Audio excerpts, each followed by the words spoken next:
অসমৰ সংসদীয় ৰাজনীতিত উৎখাত সাম্প্ৰদায়িক AIUDF ৰকিবুলৰ সুনামি তছনছ আজমলৰ ভেটি দেশৰ প্ৰেক্ষাপটত দ্বিতীয় সৰ্বাধিক 10,09,000 ভোটত জয়ী ৰকিবুল হুছেইন 2009 চনৰ পৰা ধুবুৰীৰ তিনিবাৰৰ সাংসদ বদৰুদ্দিন আজমলে লাভ কৰিলে 4,57,851টা ভোট সংখ্যালঘুৰ ত্ৰাণকৰ্তাৰ ৰূপত অৱতীৰ্ণ হৈ ৰাজনৈতিক মুনাফা লুটা আজমলক এইবাৰ প্ৰত্যাখ্যান ধুবুৰীৰ ভোটাৰৰ জৰাফুকাৰে পমুৱা মুছলমানক আসন্ন কৰি তিনিবাৰ সাংসদ হোৱা আজমল ৰকিবুল হুছেইনৰ হাতত এইবাৰ শোচনীয়ভাৱে পৰাস্ত হ'ল কেৱল বদৰুদ্দিন আজমলেই নহয় নগাঁও আৰু কৰিমগঞ্জতো সাম্প্ৰদায়িক AIUDFক নস্যাৎ কৰিলে সংখ্যালঘু ভোটাৰে দুইটা সংসদীয় সমষ্টিতে বেয়াকৈ মুখ ঠেকেচা খালে AIUDFে দলৰ লগতে নিজৰো এই চূড়ান্ত বিপৰ্যয়ৰ পিছত আত্মবিশ্লেষণৰ বিপৰীতে আজমলৰ দাম্ভিক ঘোষণা 26ৰ পূৰ্বে চিনাক্ত কৰিব গদ্দাৰক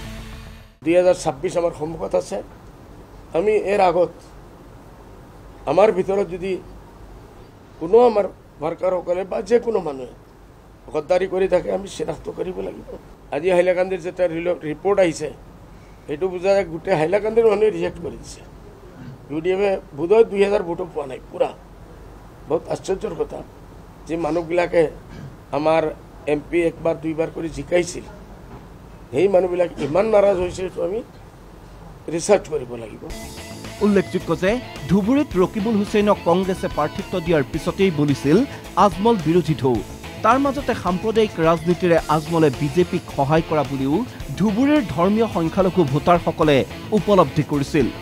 সেয়ে হয়তো নিৰ্বাচনী প্ৰচাৰ সভাত কালিমা পাঠ কৰি ভোটাৰক শপত খুৱাইও শেষ ৰক্ষা নহল আজমলৰ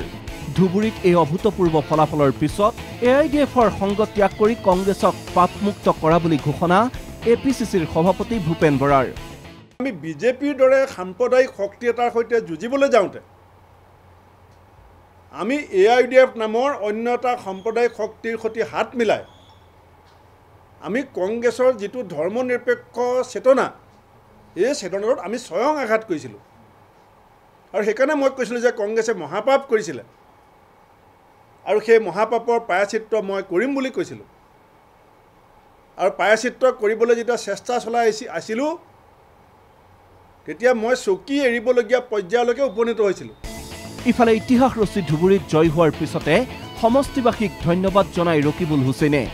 নিৰ্বাচন জয়ৰ পিছতে ধুবুৰীৰ উন্নয়নৰ একশ্যন প্লেনো ঘোষণা ৰকিবুলৰ যাতে আমাৰ অৱস্থা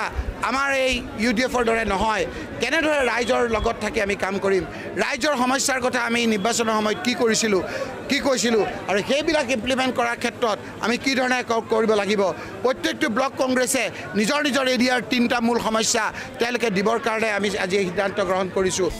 কংগ্ৰেছৰ অভূতপূৰ্ব উত্থান আৰু ধুবুৰী লোকসভা সমষ্টিৰ পৰা আজমলৰ বিদায় তথা সামগ্ৰিকভাৱে ৰাজ্যত ভোটাৰৰ AIUDFক প্ৰত্যাখ্যানে দলটোৰ ৰাজনৈতিক ভৱিষ্যতক লৈ এতিয়া সৃষ্টি কৰিছে বৃহৎ প্ৰশ্নবোধক ব্যুৰো ৰিপৰ্ট NKTV+